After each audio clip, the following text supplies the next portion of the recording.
Today it's time for a professional match of StarCraft 2, and what I've got for you is a Terran versus Protoss. Spawning here on the right hand side of Automaton, I'm playing with the blue Terran SCVs. He's from South Korea and he goes by the name of Cure. His opponent on the left hand side playing with the red Protoss probes. Likewise actually also from South Korea. We're looking inside of the main base of Trap. Alrighty, so this should be a really interesting match. There's two reasons for it. First off, both of these players are very, very highly ranked right now. On a League Elec, we have Trap, who is considered to be the current rank 18 in the world, and Cure, who is considered to be the rank 23, as of me making this video. The second reason, though, why I think this is going to be an interesting match is because both of these players are actually on the same team. They are part of Jin Air Green Wings, easily considered to be the top level team in StarCraft 2, at the very least over in South Korea. These players have been living together, as far as I'm aware, for quite some time as well. On Jin Air, we have players like Maru, SOS, Rogue. I mean, if you watch StarCraft, you should be familiar with pretty much all of those players. They're all phenomenal, and I believe, at the very least, they're one of the last teams that do still live together and actually practice StarCraft a ton. And I don't really think, actually, it's a coincidence then either that a lot of their players on that team are just simply top-tier contenders that we have in StarCraft. I really do think there's a lot of value of living together in a team house and then practicing as much StarCraft as possible as well. I mean, there's going to be a difference, right, between the guy who's playing 8 hours of StarCraft 2 to try and get better while playing at home, and then the guy who's playing 8 hours of StarCraft 2 every day, but then also discusses StarCraft 2 over dinner, right? And who watches all of the games with their teammates. I think there's a lot of difference. But the thing is, say for example, right, Cure or Trap needed practice in this matchup. There's a good chance that they will practice like a dozen games every day against each other for a couple of weeks on end. And that's the thing.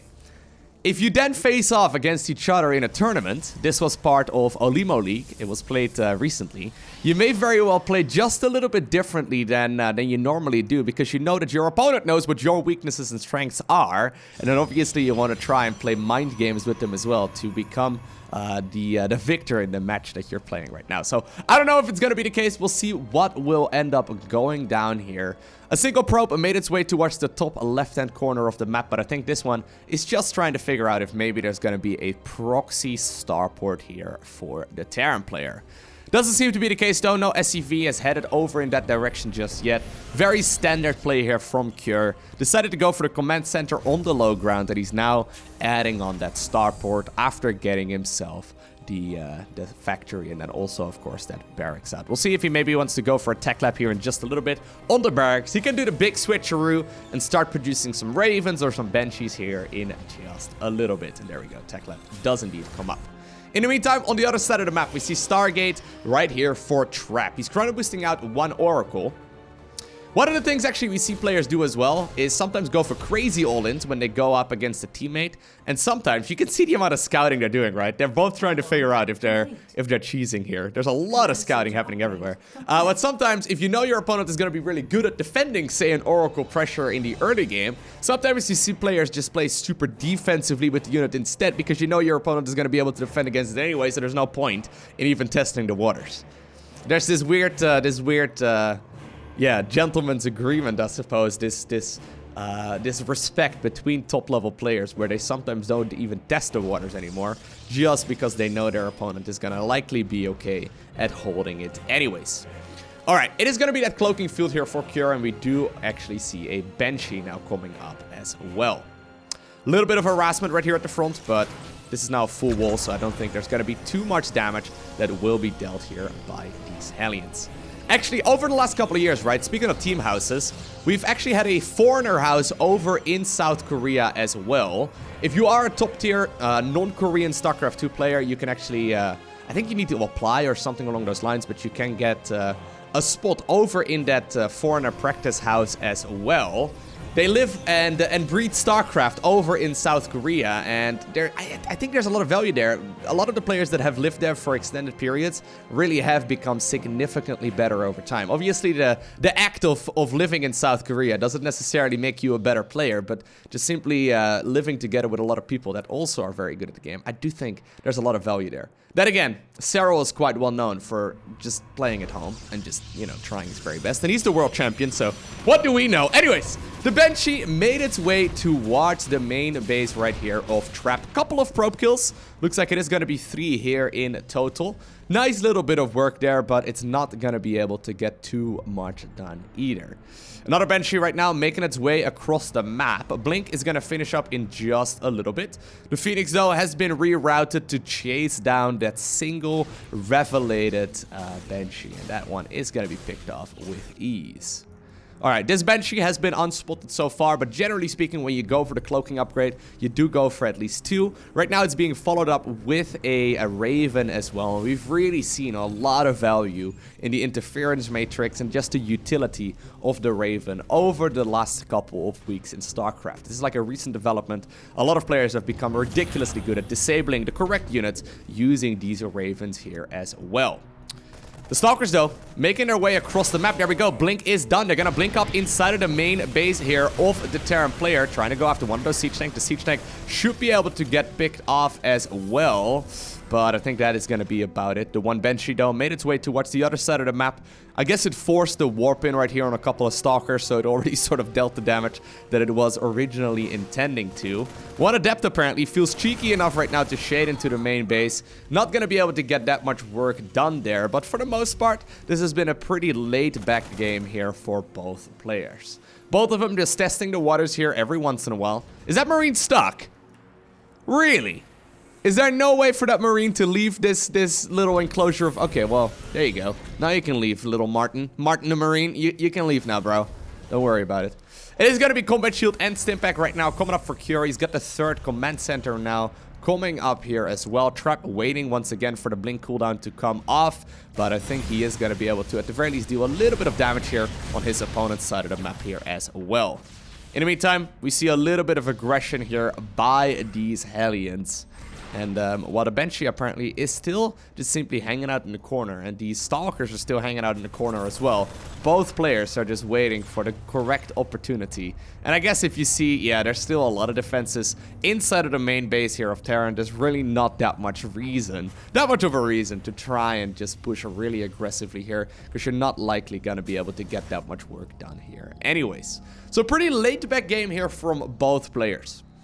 Even though Terran vs. Protoss has turned into a very explosive matchup over the last couple of months, right now apparently that is not gonna be the case, as both of these players are just simply macroing up as big an army as they can right now. And I kind of like it.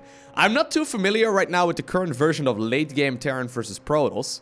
We're kind of skipping the early game right here and we're going straight into the mid game. If we do end up going towards the late game, curious to see what both of these players are going to go for. We see the Psionic Storm upgrade, of course, here coming up for Trap.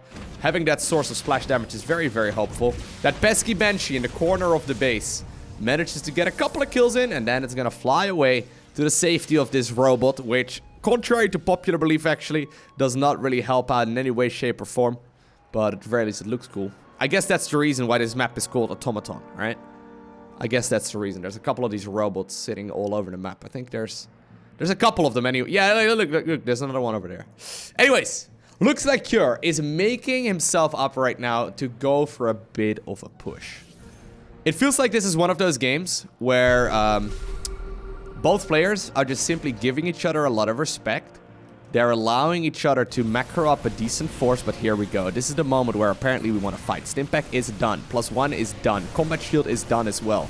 These Marines and Marauders do not mess around, but that Siege Tank right there in the back really did not add a lot of value. Storm is right now finished as well. The High Templar being dropped out of the sky through the means of that War Prism. And I think that the Trap is going to be able to be in a pretty good position. He needs to be careful though. Good blink there. Gets away just as the Widow Mine wants to connect with all of those Stalkers, so magically the missile does not do any damage whatsoever. Still, there's Storm available, right? And Terran is never gonna push up a ramp like that. Never in their right mind are they ever gonna push up a ramp like that when they know that there's High Templar there. I love the fact that Trap actually drops the High Templar there almost as bait. He's like, bro, come and get him. Just no. Or maybe he's posturing, right? He's like, you know what? Maybe you shouldn't even try. I don't think you even really want to try. Nice set of force fields there, though, as Trap pursues his opponent. A couple of the Stalkers blinking over the Zealots here as well. Still, the High Templar, though, they can 100% change the tide of battle, as a lot of them still have energy left over, and these are some juicy storms. Right now we even see the War Prism once again committing to a big round of Zealots. They are going to be quite useful here as well when it comes to pursuing this Terran army, as Cure is now pushed back all the way to the safety of the Natural. A couple of Ghosts right now have joined the fray though, and Ghosts obviously are phenomenal. If you can land an EMP on the High Templar, oh my god, there we go! That's what we're talking about.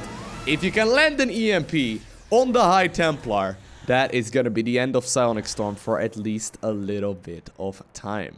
So I think, yeah, that essentially right there, that mastermind, which of you was it? I'm not sure, but one of the cloaked assassins ended up landing the perfect EMP. I think it's this one right over here, right? He looks cool, but that is gonna shut down that Protoss push, and this will create at least a little bit of breathing here for Cure, who is now gonna be able to macro off of 3 bases.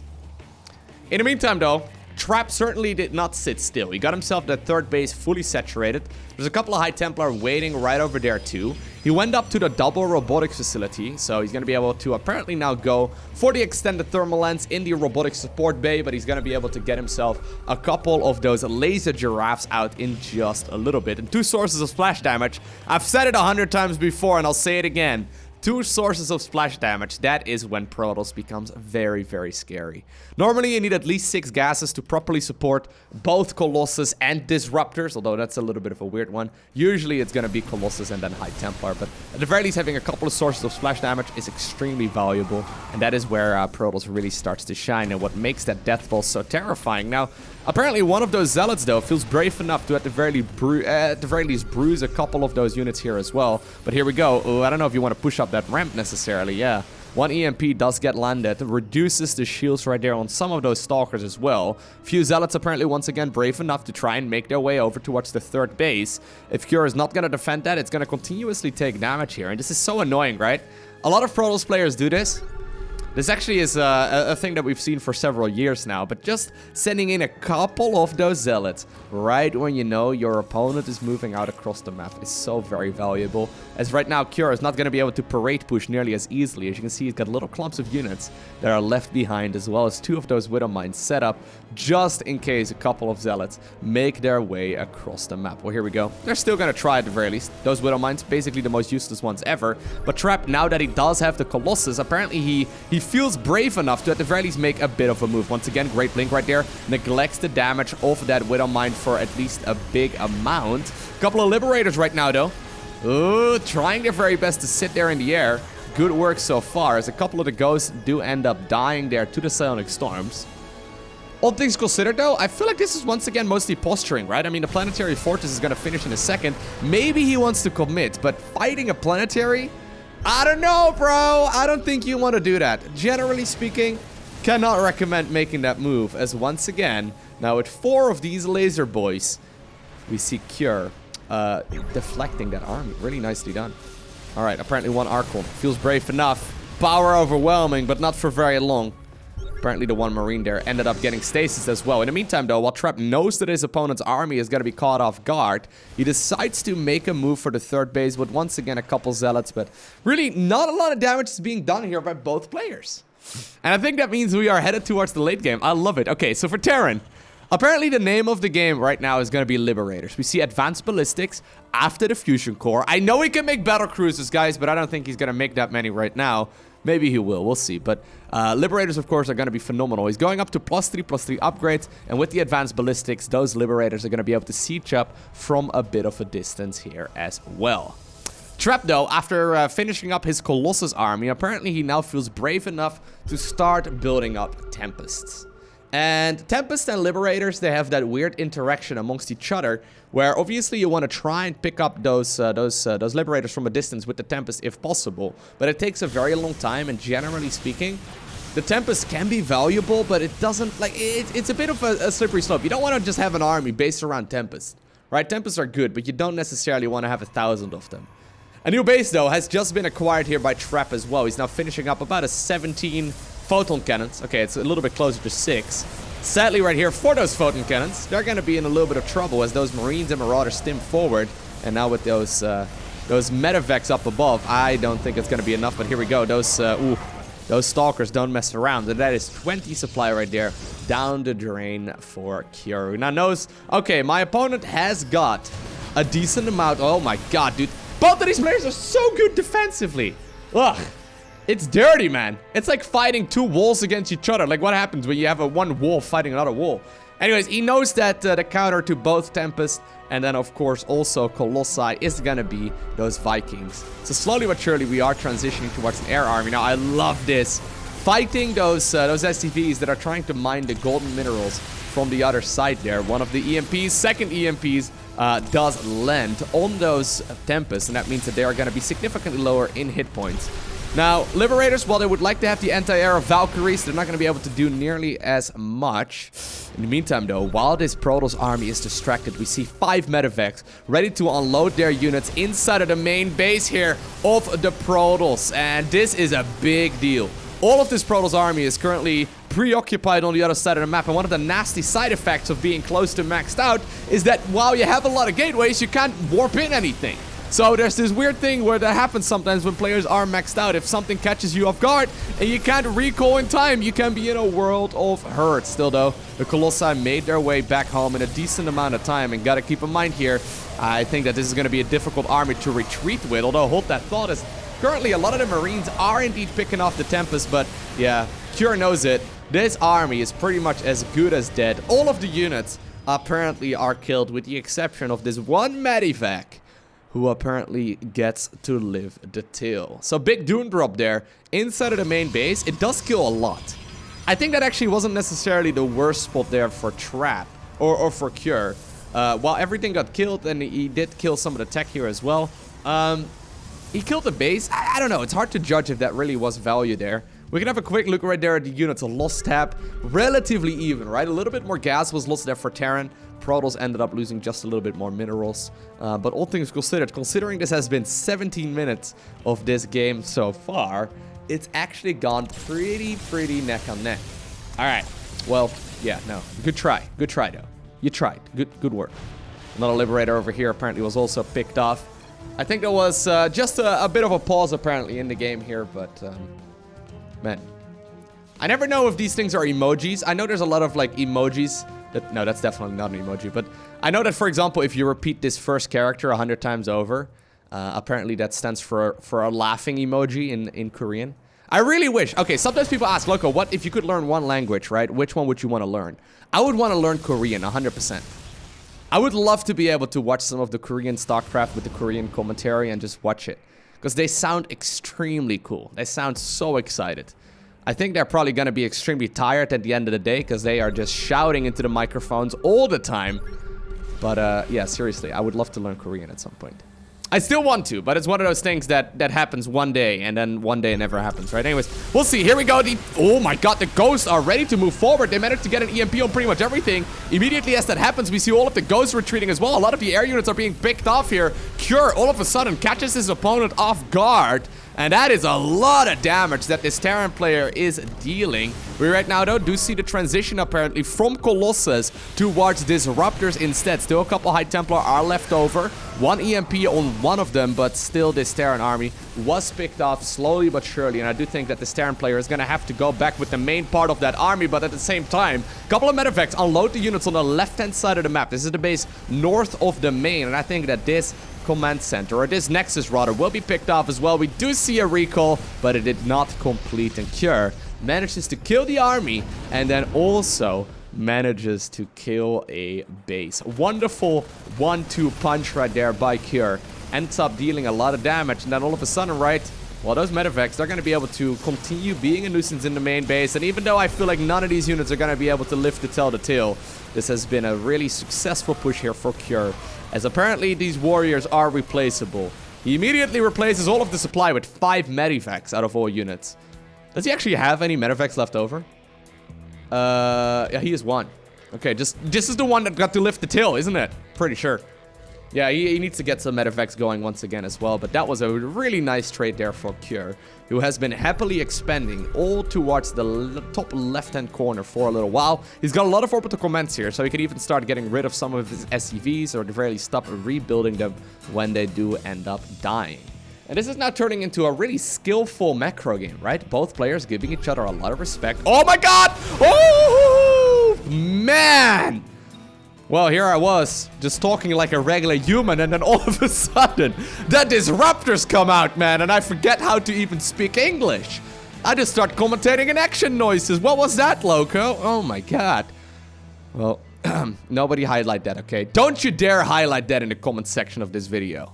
Don't you dare, okay? Anyways, the disruptors almost ended up getting some juicy hits there. In the grand scheme of things, though, that really wasn't that much. We see a couple of Tempest shots apparently being utilized there as well, and immediately the Ghosts are ready as well to land their EMPs. Actually, there's this weird moment if you play a bunch of Protoss, right, where you find out that Ghosts are surprisingly beefy units. They're way more beefy than you would anticipate. They're actually pretty difficult to kill, because they don't utilize Stim Pack, and obviously they're usually cloaked as well. They don't seem to be in big groups, so you can't really easily kill them with splash damage necessarily. Now this is good though. Trap finds the base in the top left-hand corner, picks it off immediately. At the same time, a couple of Marines and Marauders are now unloading on the right-hand side of the map. Still though, Disruptors are testing for juicy hits. He's trying to connect, if he can, with some of those Ghosts, right? The Ghosts are kind of like the top tier unit to go after right now. I love the amount of Liberators here in the air, but most of the Protoss army is actually a little bit further back. You don't want to sandwich yourself, Cure. You don't want to be the hamburger in the middle of the sandwich. Okay, don't do it. Gotta be careful. Gotta be careful. That's a lot of liberation zones. Immediately, though, the Stalkers do blink forward. They're trying to target fire down as many of those air units as possible, as the Terran army absolutely obliterates a massive amount of units here. Good storms, though. They landed all of the Vikings, and actually, the Vikings are just evaporating.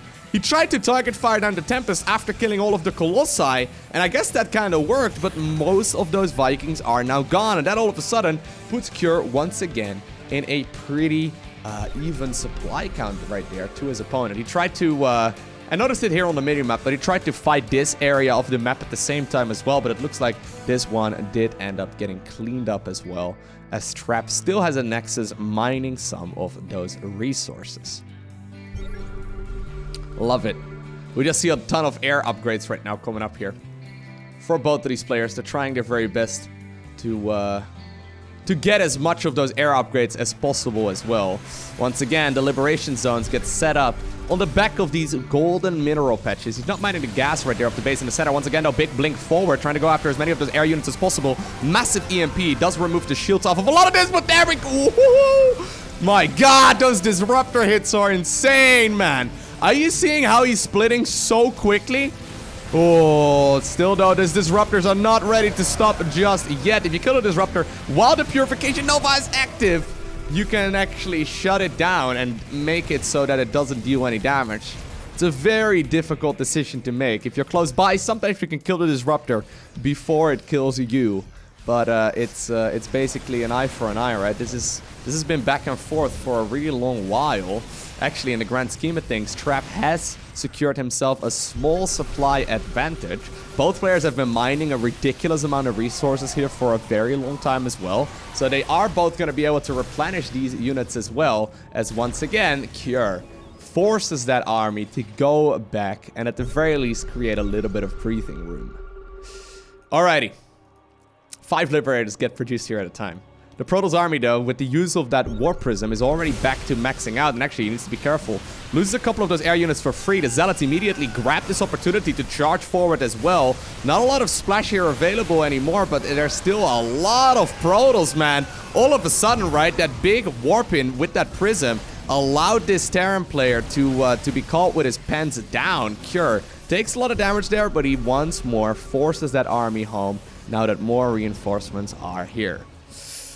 There's no easy counter to disruptors, guys. You basically have to micro like a god. That's the counter to disruptors. On paper, oh my god, they should not be able to do a lot of damage if you do so extremely well. but it takes one misstep and the game can be over. And obviously, while this is going on, we see players grabbing bases pretty much all over the map, as even the top left-hand corner right now is being taken here by Protoss, which is usually considered to be a Terran area of the map. Couple of Marines and Marauders, though, they do stim forward towards the bottom right-hand corner of the map. That Nexus should be picked off, but in the meantime, the majority of the Terran units are dying at home. Still, a lot of liberation zones are available. Stalkers do blink forward. They end up getting all of those liberators out of the air, and while that Nexus falls, I wonder if that maybe was a bit too much of a commitment right there for Cura, who now has a lot of Protoss units inside of his own main base. He's got a lot of army supply caught up on other units on the other side of the map, but if Protoss is on top of your production, right, that's kind of like the soft underbelly here of the Terran army. If you can pick up those Terran units before they can clump up together in a small little ball, they are not going to be able to achieve that much. And with the Warp Prism warping in a ton of stuff over in this location of the map, I think that Trap, in a very decisive moment there, managed to overwhelm his opponent. And even though Cure was in a really good position a couple of minutes ago, he committed a little bit too much army to the counterattack. He took a little bit too much damage from those disruptors. And then all of a sudden, right, if the Protoss player is on top of the Terran production, it is very, very difficult to get those favorable traits, as the cost efficiency of Terran units really shines in numbers. I hope you enjoyed watching this video. If you did, make sure you hit the like button down below. And if you want to see more, make sure you hit the subscribe button. For now, though, I want to thank you for watching. Have an amazing day, okay? Do not forget to smile, and I'll see you once again in the next one.